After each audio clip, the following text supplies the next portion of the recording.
जय हिंद साथियों, welcome two plus ICS. मैं रॉकी स्वागत करता हूँ एक बार फिर से Bihar police practice set number 10 में दोस्तों, सॉरी 11 में। हम लोग जैसा कि हम लोग प्रैक्टिस सेट नंबर 11 तक 10 तक कर चुके थे, आज हम लोग प्रैक्टिस सेट नंबर 11 को कंटिन्यू करेंगे। आशा करते हैं दोस्तों कि ये सीरीज अच्छी लग रही होगी और इससे आपको बहुत ही बेनिफिट मिल रहा होगा। आइए हम लोग क्या चीज सेट नंबर 11 का पहला क्वेश्चन देखते हैं क्या बोल रहा है। पहला क्वेश्चन क्या बोल रहा है दोस्तों कि अलीनगर की संधि किसके बीच हुई थी। कैसे बोल रहा है कि अलीनगर की संधि किसके बीच हुआ था। तो अलीनगर की संधि किसके किसके बीच हुआ था दोस्तों, तो ब्रिटिशर्स और बंगाल के एक नवाब थे कौन, सिराजुद्दौला, उन्हीं दोनों के बीच कैसी हुआ था, अलीनगर की संधि हुई थी दोस्तों। ये संधि क्यों हुई थी, तो क्यों हुई थी, तो ब्रिटिश कंपनी का जो सत्ता था दोस्तों, ब्रिटिश कंपनी जो है वो अपने आप को मजबूती बनाए रखने के लिए किसके साथ, बंगाल के नवाब सिराजुद्दौला के साथ किस चीज का संधि की, अलीनगर की संधि। यही अलीनगर की संधि कलकत्ता की संधि के भी नाम से जाना जाता है, याद रखिएगा दोस्तों। आइए हम लोग देखते हैं अलीनगर की संधि किसके किसके बीच हुई, तो किसके किसके बीच, ब्रिटिशर्स और क्या चीज, ब्रिटिशर्स और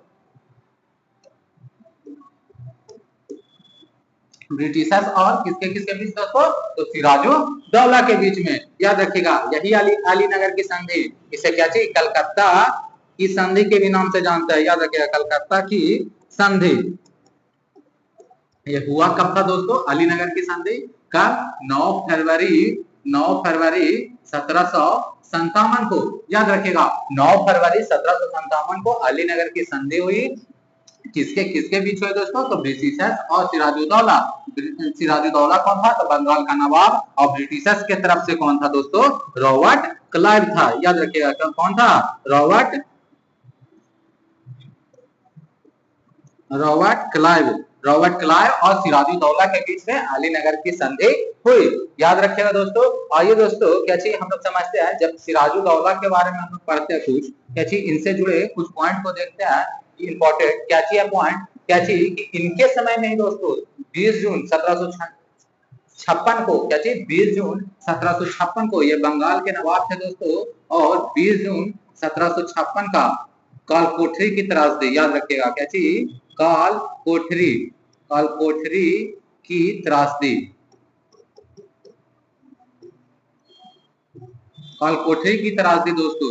ये याद रखिएगा कि 20 जून 1757 को नवाब सिराजुद्दौला ने एक छोटे से कमरे में, क्या चीज, एक छोटे से कमरे में ब्रिटिशर्स जो सैनिक थे दोस्तों और उनके लोगों को क्या चीज, एक छोटे से कमरे में उनको कैद करके रख दिए थे। क्या चीज, कैद करके रखे थे, जिसमें से अधिकांश बोले तो 80% कैदी क्या चीज थे, मतलब सैनिक क्या हो गए थे, मर गए थे। तो यही वही चीज क्या कहलाता, कल कोठरी की त्रासदी कहलाता। और याद रखिएगा सिराजुद्दौला के समय में 23 जून 1757 को, क्या चीज, 23 जून 1757 को क्या हुआ, तो पलासी का युद्ध। क्या चीज, पलासी का युद्ध, पलासी का युद्ध का नाम सुनेंगे दोस्तों। तो पलासी का युद्ध कब हुआ, 23 जून 1757 ईस्वी को। किसके किसके बीच हुआ, तो किसके किसके बीच, हम लोग सिराजुद्दौला तो जान ही रहे हैं, बंगाल का नवाब सिराजुद्दौला, और किसके किसके बीच, तो रॉबर्ट क्लाइव के बीच में। रॉबर्ट क्लाइव के बीच में अलीनगर की संधि, और रॉबर्ट क्लाइव और सिराजुद्दौला के बीच में क्या चीज, अलीनगर की संधि हुई। और आगे चल के क्या चीज, रॉबर्ट क्लाइव और क्या चीज, सिराजुद्दौला के बीच में पलासी का युद्ध भी हुआ। कब हुआ दोस्तों, तो 23 जून 1757 को। याद रखिएगा। नेक्स्ट क्वेश्चन चलते हैं दोस्तों। नेक्स्ट क्वेश्चन क्या चाहिए, नेक्स्ट अगला क्वेश्चन क्या है कि राष्ट्रीय आपातकाल के दौरान अनुच्छेद 19, क्या बोल रहा है कि राष्ट्रीय आपातकाल के दौरान अनुच्छेद 19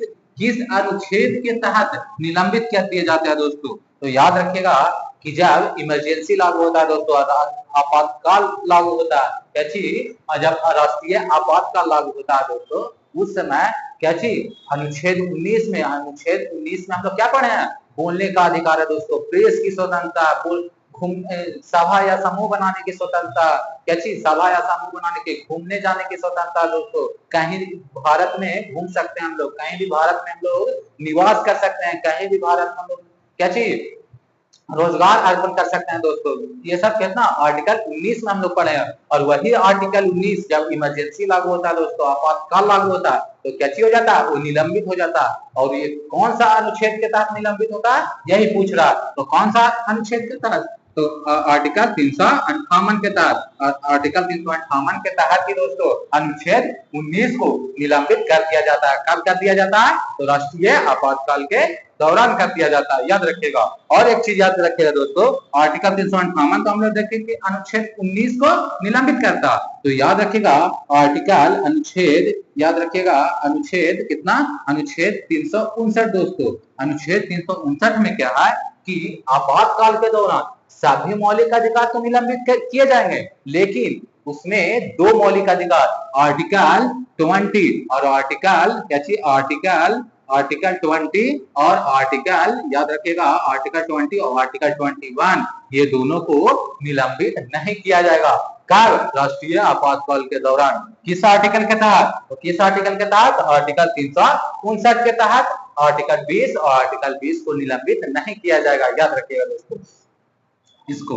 और आर्टिकल 358 के तहत अनुच्छेद 19 को निलंबित कर दिया जाता है। आइए दोस्तों हम लोग समझते हैं आपातकाल। तो आपातकाल तीन तरह का लगता है दोस्तों, राष्ट्रीय आपातकाल, राजकीय आपातकाल और तीसरा वित्तीय आपातकाल। तीनों आपातकाल को देखते हैं दोस्तों। क्या चीज, हम लोग आर्टिकल 352 पढ़े हैं, कितना, आर्टिकल 352। आर्टिकल 352 में हम लोग क्या चीज पढ़े हैं दोस्तों, कि राष्ट्रीय आपातकाल, याद रखिएगा क्या चीज, राष्ट्रीय आपातकाल।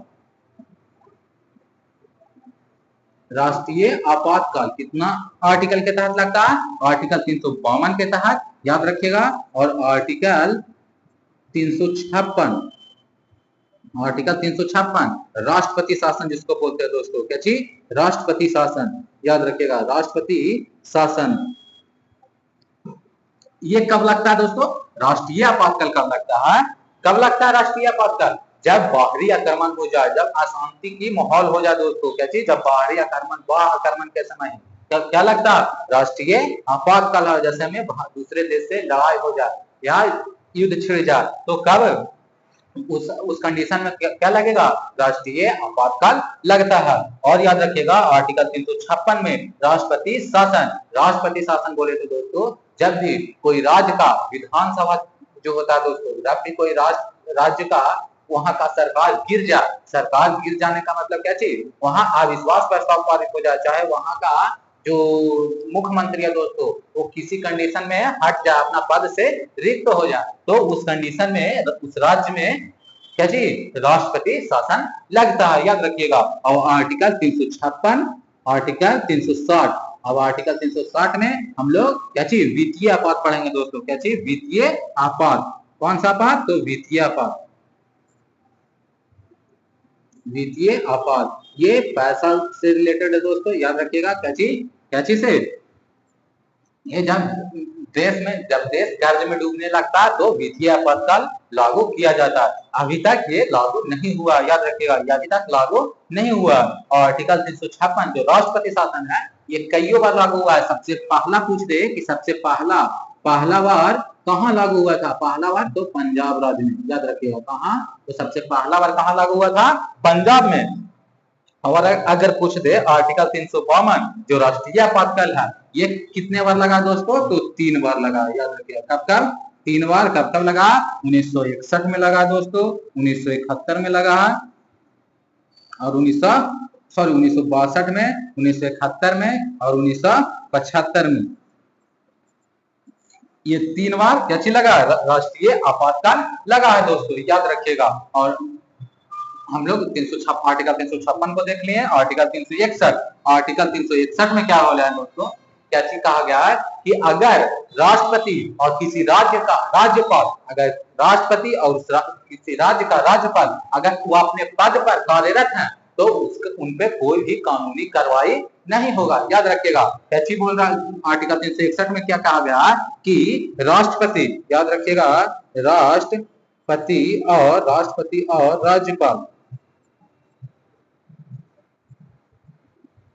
राज्यपाल पर कानूनी कार्रवाई नहीं होगा, कानूनी कार्रवाई नहीं होगा। नहीं होगा। ये कौन सा आर्टिकल में लिखा हुआ है? तो आर्टिकल 361 बताता है कि राष्ट्रपति और राज्यपाल पर कानूनी कार्रवाई नहीं होगा जब वो अपने पद पर कार्यरत है। याद रखिएगा। अगला क्वेश्चन क्या बोल रहा है कि अकरा राजधानी राजधानी है दोस्तों। अकरा, अकरा किस देश की राजधानी है? तो अकरा किस देश की राजधानी है? ये सबको जानते होंगे, घाना का। घाना की राजधानी कहाँ है? तो अकरा। घाना की राजधानी कहाँ है दोस्तों? तो अकरा। सेनेगल, सेनेगल किसका राजधानी है दोस्तों? तो डकार का। याद रखिएगा, डकार का। और ट्यूनिसिया, ट्यूनिसिया किसका है दोस्तों? ट्यूलिसिया का। याद रखिएगा, ट्यूनिसिया किसका है? तो ट्यूलिसिया का, ट्यूलिस का। ट्यूलिस का राजधानी कहाँ? ट्यूलिसिया। याद रखिएगा, ट्यूलिस की राजधानी कहाँ है? युगांडा। किसका राजधानी है दोस्तों? तो कंपाला का। कंपाला, कंपाला की राजधानी कहाँ है? तो युगांडा।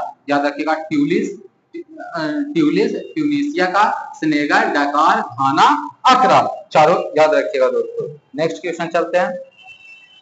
निम्नलिखित में से कौन राष्ट्रपति के महाभियोग की प्रक्रिया में भाग नहीं लेता है? तो निम्नलिखित में महाभियोग की प्रक्रिया में, याद रखिएगा दोस्तों, जब राष्ट्रपति पर महाभियोग लगाया जाता है, तो जब राष्ट्रपति पर महाभियोग लगाया जाता है तो उस समय याद रखिएगा कि जो महाभियोग की प्रक्रिया में मात्र 25 संसद के 2 सदन ही भाग लेते हैं। क्या चीज? संसद के दोनों सदन भाग लेते हैं। वो संसद चाहे संसद के 2 सदन कौन है? लोकसभा और राज्यसभा। लोकसभा का सभी सदस्य और राज्यसभा का भी सभी सदस्य, निर्वाचित और मनोनीत। याद रखिएगा, इसमें क्या पूछ रहा है? राष्ट्रपति के महाभियोग की प्रक्रिया में भाग नहीं लेता है। याद रखिएगा, इसमें हम लोग को गलत कथन को चुनना है, मतलब नहीं लेता है। वो कौन सा है? जो आइए कथन को पढ़ते हैं। संसद के किसी भी सदन के मनोनीत सदस्य, याद रखिएगा, तो संसद के सदन, किसी भी सदन के, अभी हम क्या बोले कि महाभियोग की प्रक्रिया में कौन भाग लेता है? तो संसद के दोनों सदन भाग लेते हैं, चाहे वो निर्वाचित हो या मनोनीत, तो ये तो भाग लेते हैं दोस्तों। या कथन दूसरा क्या किया कि संसद के किसी भी सदन के निर्वाचित सदस्य, अभी हम बताएं कि संसद के दोनों सदस्य चाहे निर्वाचित हो या मनोनीत, तो ये भी भाग लेते हैं। ऑप्शन थर्ड को पढ़िए, राज्य विधानसभा के निर्वाचित सदस्य। हम क्या बोले कि महाभियोग की प्रक्रिया में कौन भाग लेता है? संसद के केवल दोनों सदन, न कि विधानसभा के निर्वाचित सदस्य। ये क्या हो गया दोस्तों? कथन गलत हो गया। दिल्ली एवं पुडुचेरी, पुडुचेरी संघ राज्य क्षेत्र की विधानसभा के निर्वाचित सदस्य, याद रखिएगा दोस्तों, हम क्या बोले? सिर्फ याद रखिएगा कि संसद के दोनों सदस्य भाग लेते हैं। और याद रखिएगा इसमें मेन पॉइंट की कि जब भी संसद के 2 सदन, लोकसभा, क्या चीज? लोकसभा और राज्यसभा, लोकसभा और राज्यसभा, और लोकसभा से अगर मान लीजिए कि वो बिल अगर महाभियोग लाया गया दोस्तों, मान लीजिए कि वो महाभियोग लोकसभा से लाया गया, वो किसी भी सदन से आ सकता है, चाहे पहले राज्यसभा से भी आ सकता है, पहले लोकसभा से भी आ सकता है, कोई भी सदन। अगर मान लीजिए कि लोकसभा से अगर ये महाभियोग की प्रक्रिया लाया गया हो, तो राज्यसभा में कितने सदस्यों को हस्ताक्षर के बाद वो महाभियोग लागू हो जाएगा दोस्तों? याद रखिएगा, ये क्वेश्चन पूछा गया, तो कितने सदस्यों के हस्ताक्षर के बाद? तो 2/3 सदस्यों के हस्ताक्षर के बाद। अगर राज्यसभा से लोकसभा, मान लीजिए कि राज्यसभा द्वारा महाभियोग लाया गया और वही महाभियोग मान लीजिए पहला सदन हो गया और पहला सदन से दूसरा सदन में आ रहा, तो यही महाभियोग इसको भी, लोकसभा को भी 2/3 सदस्यों से पारित करना पड़ेगा। याद रखिएगा। और महाभियोग की प्रक्रिया जो राष्ट्रपति पर लागू होता है दोस्तों, ये कहां से लिया गया है? तो अमेरिका से। याद रखिएगा, अमेरिका, अमेरिका से लिया गया है। और याद रख सकते हैं दोस्तों कि आर्टिकल कितना है? आर्टिकल 61 के अनुसार क्या चीज? राष्ट्रपति पर महाभियोग लगाया जाता है। इसमें इतना बात को ध्यान में रखिएगा। नेक्स्ट क्वेश्चन चलते हैं। रूस किस संधि द्वारा प्रथम विश्व युद्ध से अलग हुआ? क्या बोल रहा है कि रूस किस संधि द्वारा प्रथम विश्व युद्ध से अलग हुआ? तो रूस, याद रखिएगा दोस्तों, प्रथम विश्व युद्ध में 2 राष्ट्र लड़ रहे थे, मित्र राष्ट्र और धुरी राष्ट्र। वही मित्र राष्ट्र में कौन कौन से देश थे? सब, मतलब कौन कौन से? रूस थे दोस्तों, इंग्लैंड थे, जापान थे। वही रूस वो क्या चीज? धुरी राष्ट्र से क्या चीज कर लिए थे? क्या चीज कर लिए थे, संधि कर लिए थे। और वही धुरी राष्ट्र से संधि कर करके कौन सा संधि किए थे, वही पूछ रहा है, प्रथम विश्व युद्ध से अलग हो गए थे। तो कौन सा, तो वेस्टी लिटोवास्का की संधि, याद रखिएगा क्या चीज, वेस्टी लिटोवास्का की संधि। ये किसके द्वारा किया गया था, तो रूस के द्वारा किया गया था। किसके किसके किसके बीच, तो रूस और धुरी राष्ट्र, याद रखिएगा रूस और धुरी राष्ट्र के बीच में, रूस और धुरी राष्ट्र के बीच में किया गया था दोस्तों। किया कब गया था, याद रखिएगा किया कब गया था, तो 3 मार्च 1918 को। किया कब गया था, तो 3 मार्च 1918 को किया गया था। कब किया गया था, तो 3 मार्च 1918 को किया गया था। और याद रखिएगा इसमें दोस्तों कि प्रथम विश्व युद्ध हुआ कब से कब था, 1914 से 18 तक, याद रखिएगा 1914 से 1918 तक। और 1914 में तो किसके किसके बीच हुआ था दोस्तों, तो मित्र राष्ट्र के बीच में। और दूसरा कौन था, मित्र राष्ट्र पहला, दूसरा धुरी राष्ट्र, धुरी राष्ट्र। और मित्र राष्ट्र में कौन कौन से देश थे दोस्तों, तो जापान थे, याद रखिएगा। दूसरा याद रखिएगा अमेरिका था। और याद रख सकते हैं दोस्तों, तीसरा याद रखिएगा रूस था। और याद रख सकते हैं दोस्तों इंग्लैंड, क्या चीज, कौन, इंग्लैंड दोस्तों, इंग्लैंड था। कौन कौन से थे, जापान, अमेरिका, रूस, इंग्लैंड। धुरी राष्ट्र में देखते हैं दोस्तों, धुरी राष्ट्र में कौन कौन से थे, तो धुरी राष्ट्र में कौन से थे, याद रखिएगा कि जर्मनी धुरी राष्ट्र से था, जर्मनी था, हंगरी था, ऑस्ट्रिया था। ये जो थे दोस्तों, यही दोनों के बीच में प्रथम विश्व युद्ध हुआ था। इसी में रूस ने कौन सी संधि की थी, ब्रेस्टी लिटोवास्का की संधि के अनुसार ही वो क्या थी, प्रथम विश्व युद्ध से हिस्सेदारी खत्म कर लिया था, मतलब बाहर निकल गया था, अलग हो गया था।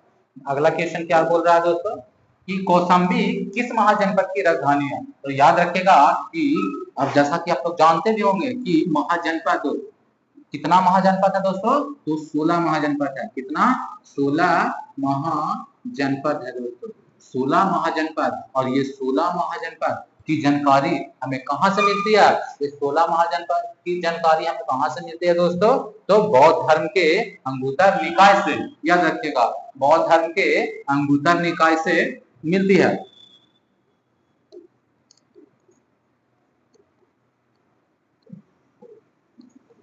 बौद्ध धर्म के अंगुतर निकाय, याद रखिएगा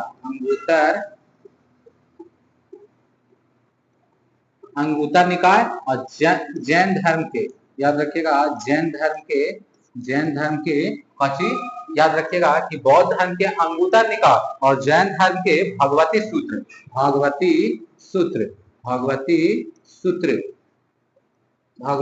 सूत्र में इसका जानकारी मिलता है कि कैसे कि कितने महाजनपद थे, 16 महाजनपद थे। वो 16 महाजनपदों में दोस्तों कौशाम्बी किस महाजनपद की राजधानी थी, यही पूछ रहा। तो कौशाम्बी किसका था दोस्तों, कौशाम्बी किसका था, तो वत्स का, याद रखिएगा दोस्तों कौशाम्बी किसका था, तो वत्स का कहां था दोस्तों, तो कौशाम्बी काशी दोस्तों, काशी किसका था, तो वाराणसी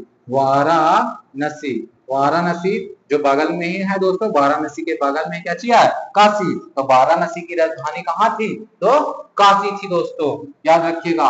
कुरु, इंद्रप्रस्थ दोस्तों, इंद्रप्रस्थ जो दिल्ली का पुराना नाम है दोस्तों, इंद्रप्रस्थ किसकी राजधानी थी, तो कुरु की दोस्तों, कुरु की राजधानी कहाँ थी, तो इंद्रप्रस्थ थी। और याद रखिएगा दोस्तों इसमें कौशल कहाँ का था दोस्तों, तो श्रावस्ती का, कहाँ का, तो श्रावस्ती किसकी राजधानी थी, तो कौशल की राजधानी कहाँ थी, तो श्रावस्ती। काशी, वाराणसी, वत्स, कौशाम्बी और इंद्रप्रस्थ, कुरु। और याद रखिएगा इसमें एक पॉइंट क्या चीज कि सबसे बड़ा महाजनपद, क्या चीज, सबसे बड़ा महाजनपद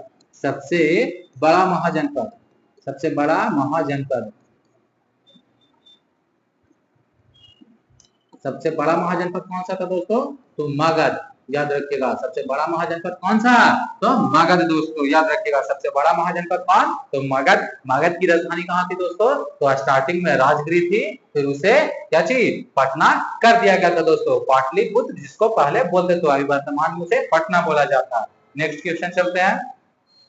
निम्न में से सही सुमेलित करें। सही को सुमेलित करना दोस्तों। आइए, क्या चीज? चंपारण सत्याग्रह। चंपारण सत्याग्रह कब हुआ था दोस्तों? ये गांधी जी द्वारा चलाया गया था आंदोलन दोस्तों। चंपारण सत्याग्रह क्या चीज के लिए? तिनकटिया ये नील की खेती के लिए के विरोध में दोस्तों।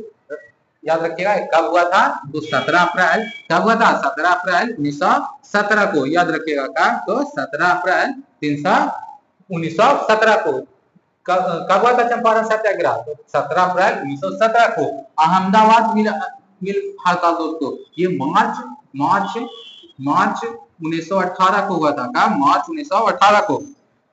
मार्च सॉरी, अब इसमें देखिए 22 मार्च भी दिया हुआ, 15 मार्च भी। तो याद रखिएगा 15 मार्च 1918 को क्या हुआ था? अहमदाबाद मिल हड़ताल हुआ था दोस्तों। अब असहयोग आंदोलन, खेड़ा आंदोलन मान लीजिए। खेड़ा आंदोलन कब हुआ था दोस्तों? तो कब? 22 मार्च 1918 को। और असहयोग आंदोलन 15 अगस्त 1920 को। याद रखिएगा। तो आइए हम लोग क्या चाहिए? पहला का घ, यही दोनों में से होगा दोस्तों। ये दोनों कट जाएगा। दूसरा का का दोनों में सेम है दोस्तों। तीसरा का क्या चाहिए दोस्तों? ग।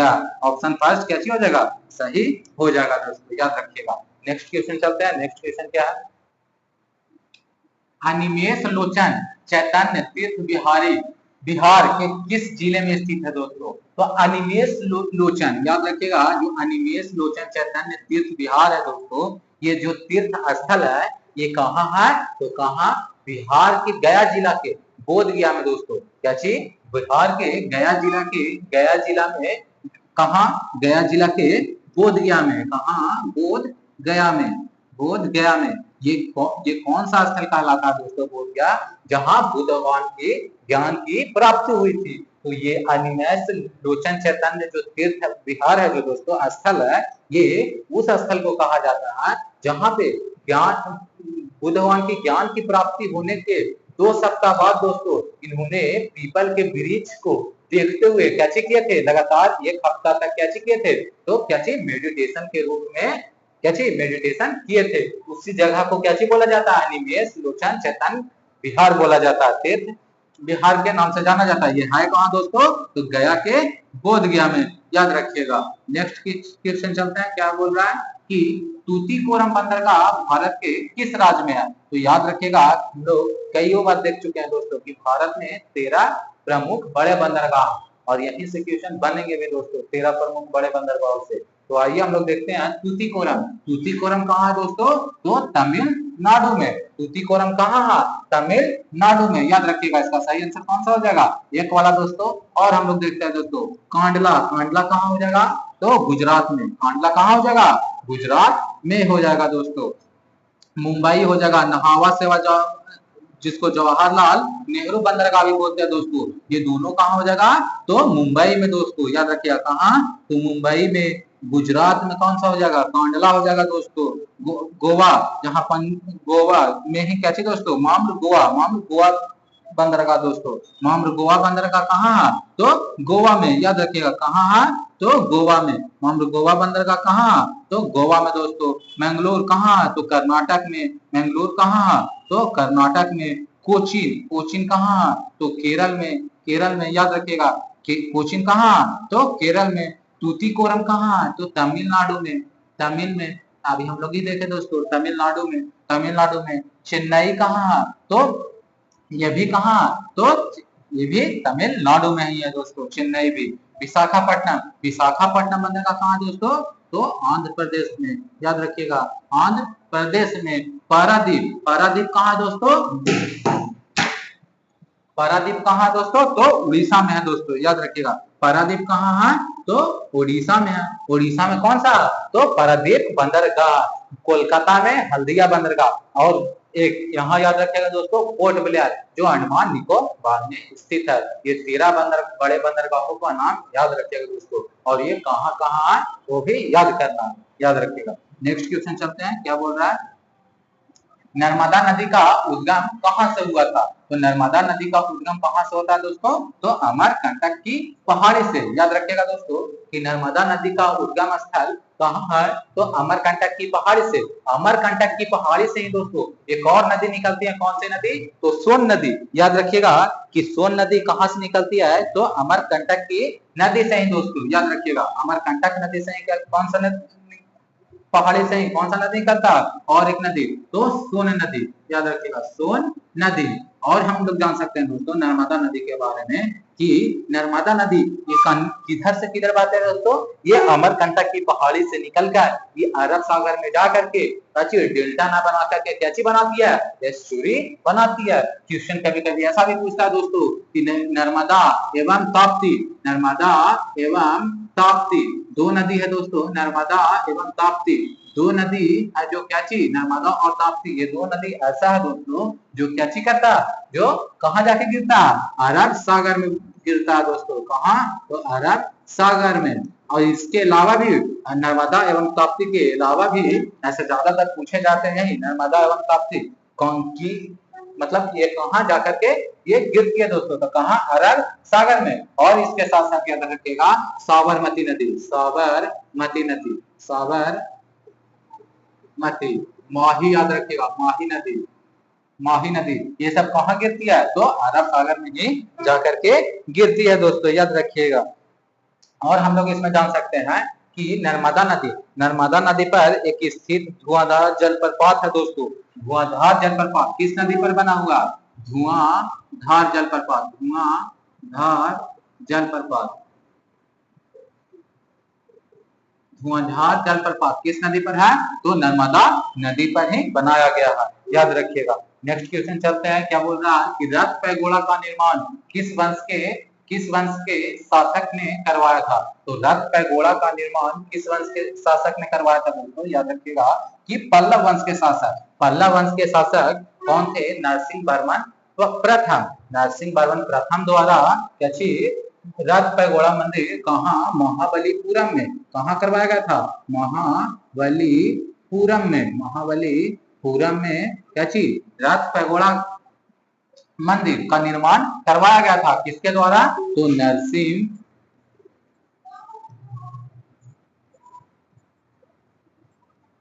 वर्मन प्रथम ने, नरसिंह वर्मन प्रथम द्वारा रथ पैगोड़ा मंदिर का निर्माण करवाया गया था। वो किस वंश के थे? तो पल्लव वंश के शासक थे। कुल 7 रथ मंदिर है दोस्तों। कितना? 7 रथ मंदिर है। कितना रथ मंदिर है? तो 7 रथ मंदिर है। वो 7 रथ मंदिरों में याद रखिएगा सबसे बड़ा क्या चीज है? धर्मराज। सबसे बड़ा मंदिर कौन सा है? सबसे बड़ा मंदिर, सबसे बड़ा रथ मंदिर, सबसे बड़ा कौन सा है? तो धर्मराज।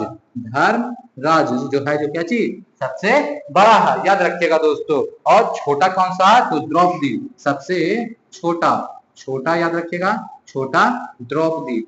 द्रौपदी नाम है दोस्तों मंदिर का। क्या चीज? द्रौपदी जो सबसे छोटा रथ मंदिर है। याद रखिएगा। अगला क्वेश्चन क्या बोल रहा है?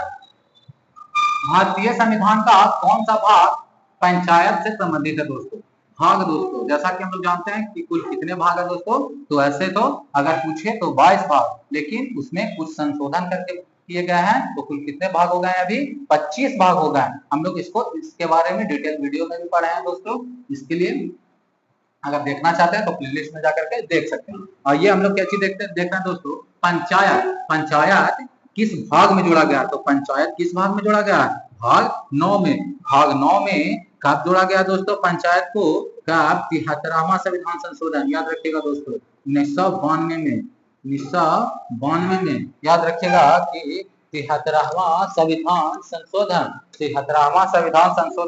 1952 में भाग 9 में पंचायत को जोड़ा गया दोस्तों। और ये तो भाग में जोड़ा गया। और अगर पूछ दे क्या चीज? अनुसूची में, अनुसूची पूछ दे, अनुसूची 11 में, अनुसूची 11 सॉरी अनुसूची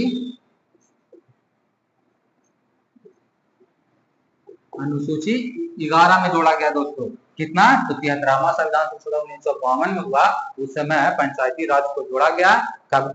भाग 9 में। और अनुसूची 11 में जोड़ा गया। ऐसे पंचायती जो पंचायत का जो व्यवस्था है दोस्तों, पंचायती राज का ये व्यवस्था पहले से ही चला आ रहा। जैसे में पंचायती राज से संबंधित तीन समितियां भी आई थी दोस्तों, अशोक राव मेहता समिति, अशोक मेहता समिति, बलवंत राव मेहता समिति, ये सब का नाम सुने होंगे। तो अभी जो है दोस्तों 3 स्तर ये चल रहा है, जो बलवंत राव मेहता समिति द्वारा बताया गया था। कैसी बलवंत राव मेहता समिति द्वारा कितने स्तर का पंचायत बताया गया था, तो कितना, तो 3 स्तर याद रखिएगा। बलवंत राव मेहता, बलवंत राव मेहता समिति द्वारा, बलवंत राव मेहता समिति द्वारा कितने स्तर का, तो 3 स्तर का याद रखिएगा, 3 स्तर का बताया गया। वो 3 स्तर में याद रखिएगा दोस्तों, तीनों स्तर को याद रखिएगा। पहला बोला था क्या चीज, ग्राम स्तर पर होगा, ग्राम स्तर पर होगा ग्राम पंचायत, क्या चीज, ग्राम स्तर पर ग्राम पंचायत होना चाहिए। और दूसरा प्रखंड स्तर पर, प्रखंड स्तर पर, प्रखंड स्तर पर क्या होना चाहिए दोस्तों, पंचायत समिति होना चाहिए, पंचायत समिति होना चाहिए, पंचायत समिति होना चाहिए। तीसरा याद रखिएगा कि जिला, जिला स्तर पर, जिला स्तर पर क्या चाहिए होगा दोस्तों, तो जिला होगा। याद रखिएगा दोस्तों, ये तीनों स्तरों को, जिला परिषद याद रखिएगा, जिला परिषद याद रखिएगा। ये 3 स्तर समिति किसने बताया था, तो बलवंत राव मेहता समिति द्वारा बताया गया था, याद रखिएगा। अगला क्वेश्चन चलते हैं दोस्तों। अगला क्वेश्चन क्या बोल रहा है कि निम्नलिखित में से किस महासागर में टोरस जलडमरू मध्य स्थित है। तो टोरस जलडमरू मध्य किस महासागर में स्थित है दोस्तों, अटलांटिक महासागर में, हिंद महासागर में, या आर्कटिक में, या प्रशांत में। जो टोरस है दोस्तों ये किसके किसके बीच में है, तो टोरस प्रशांत महासागर में स्थित है, याद रखिएगा। कहाँ, तो प्रशांत महासागर में स्थित है। भारतीय सिपाही विद्रोह की शुरुआत 10 मई 1857 को मेरठ से हुई थी। ये तो सबको जानता है दोस्तों, हम लोग कई बार भी पढ़े पिछले वीडियो में कि 10 मई 1857 से कैसी भारतीय सिपाही विद्रोह की शुरुआत हुई थी। और इसका अंत कब हुआ था दोस्तों, तो 20 जून 1858 को रानी लक्ष्मीबाई की मृत्यु हो गई थी। उसी दिन सिपाही विद्रोह को अंत मान लिया गया था, याद रखिएगा। तो यही पूछ रहा है कि ये कब खत्म हुआ, तो खत्म कब हो गया था दोस्तों, तो 20 जून 1858 को किसका, ग्वालियर में किसका मृत्यु हो गई थी, रानी लक्ष्मीबाई का, रानी लक्ष्मीबाई का,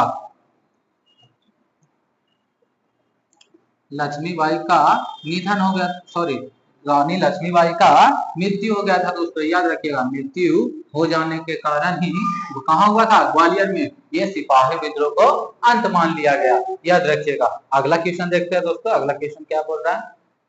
आज का वीडियो यहीं समाप्त होता है दोस्तों, मिलते हैं नेक्स्ट वीडियो में। अगर ये वीडियो अच्छा लगा होगा तो इसे सब्सक्राइब जरूर कीजिएगा और शेयर जरूर कीजिएगा दोस्तों, ताकि हमारा परिवार, यूट्यूब परिवार, ताकि ये लंबा चल सके। मिलते हैं नेक्स्ट वीडियो में। जय हिंद।